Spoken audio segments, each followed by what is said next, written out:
Battles are one of the harsh realities of life. No matter how peace-loving you are, no matter how loving and considerate you are toward others, there will come a time when you are faced with one battle or another. You say, I am a good person. I only mind my own business, but you still can't totally avoid them all.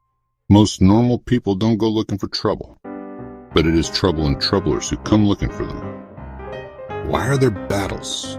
If you choose what is right, don't be surprised if you find yourself facing a battle. If you have discovered God's purpose for your life and have determined to pursue it, don't be surprised if you're faced with battles. There is one who is God's enemy, who hates all those who love and serve God. If God has a great plan for your life and you are going somewhere great with your life, He will hate you and put battles of different kinds before you. What happens when you're dragged into a fight you didn't choose? When life throws you into the ring against an enemy too big, too brutal, too unfair. This is the story of Tunde, but it's also your story. And today, you'll see how God steps in when the odds are stacked against you.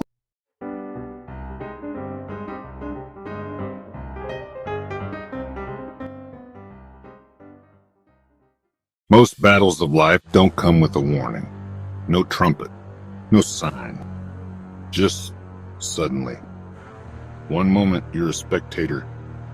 The next you're in the ring fighting for your life.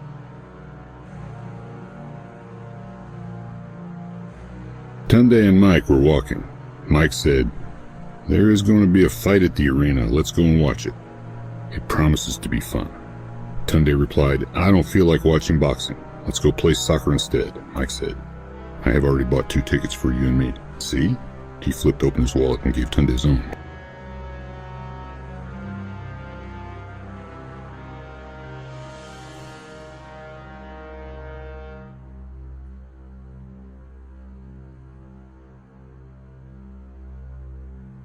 As they were heading to the grandstands, suddenly, someone looking at Tunde and Mike shouted from the crowd, "Here comes the person we have all been waiting for! The challenger! That's him! He's here!" Immediately, an announcement was made over the public address system. "Ladies and gentlemen, our challenger for today, Tunde, must have been delayed by some unforeseen circumstances. We are glad to announce that he is now here. Get ready to witness an extraordinary fight today." The crowd cheered.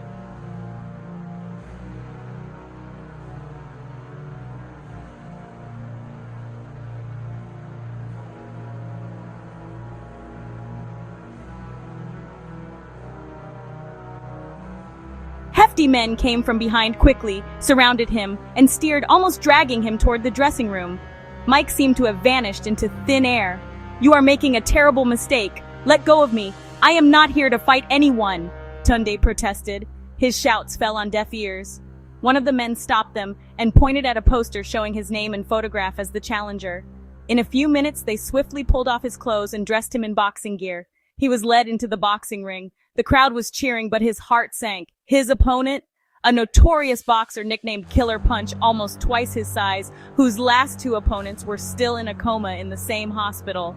He thought he came to watch a fight, but his face was already printed, his name already chosen. No chance to walk or run away.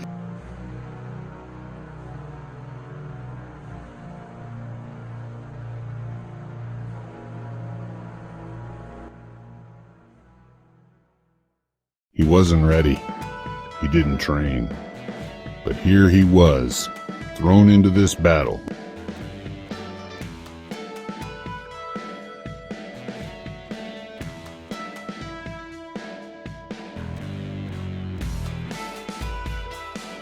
"God, your son was led like a lamb to the slaughter.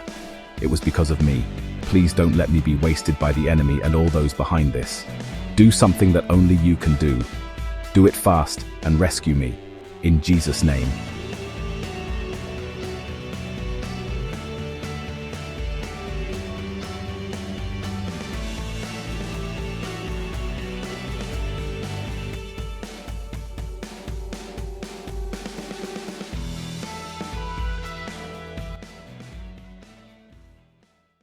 In a flash, Tunde remembered the story of David, the son of Jesse, as recorded in the Bible. David didn't go to war with Israel's army to fight the Philistines. He was too young to be enlisted. When he woke up in the morning on that day, he had no clue he was going to fight anyone. His elderly father only sent him to deliver some bread and cheese to his older brother's army captains, hoping that David would bring him reassuring news about his sons who were in the army. But he ended up in the deadliest battle ever. He went into a one-on-one fight against Israel's most dreaded enemy, the Philistine giant named Goliath. But God turned the delivery boy into a giant slayer. He wore no armor. He carried no sword or spear, or bow and arrow, no shield or buckler. All he had was his faith in God, a sling, and 5 smooth stones. Goliath trusted in himself, cursed, and boasted. David said to him, "You come to me with sword and spear, but I come to you in the name of the Lord." Only 1 stone did it. David slung the first stone at him with his sling. It hit Goliath's forehead and sank in. He dropped his sword, and down he went. You could hear a pin drop. All the soldiers on both sides were still, although they were on the edge of their seats. They couldn't believe their eyes. They didn't know what would happen next. But David wasted no time at all. He ran to the fallen giant, and with both hands he raised Goliath's heavy sword in victory. The Philistines fled, and the Israelite soldiers pursued them. The giant fell, not from strategy, not from skill, from something else. Every punch from KP seems to be either knocking Tunde down to the floor or sending him flying across to the other side of the ring. But suddenly, Tunde began wildly throwing a combination of punches at KP with all his might. One of these landed on his chest.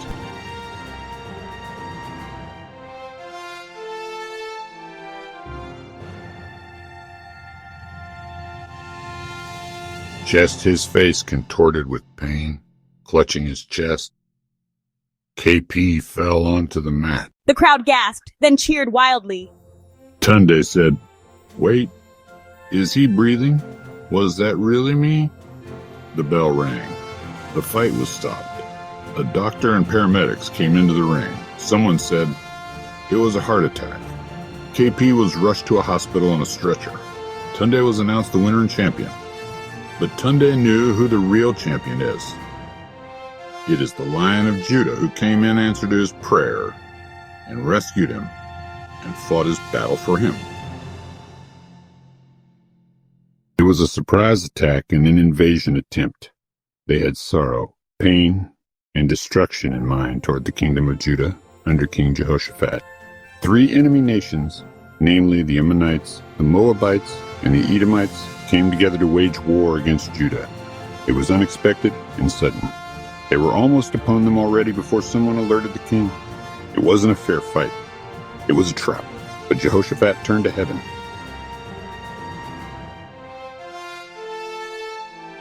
Jehoshaphat feared, but through surrender to God, his fear was transformed into faith. He gathered all his subjects together.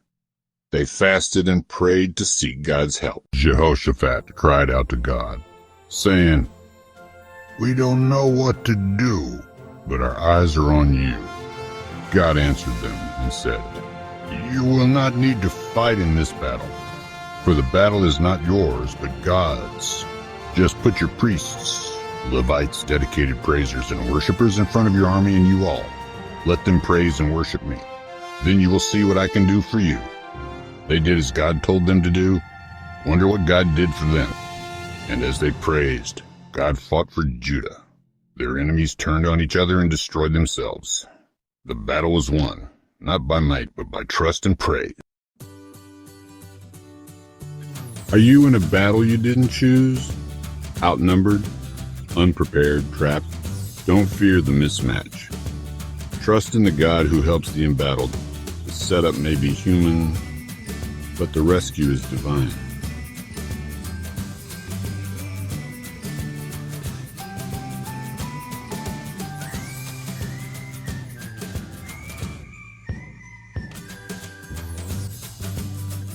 Victory, not by power, but by divine help. David came with bread, not weapons. But God turned him into a giant slayer. You come to me with sword and spear, but I come to you in the name of the Lord.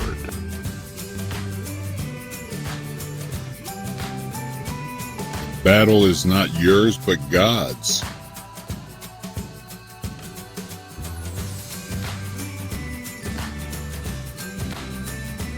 Don't panic.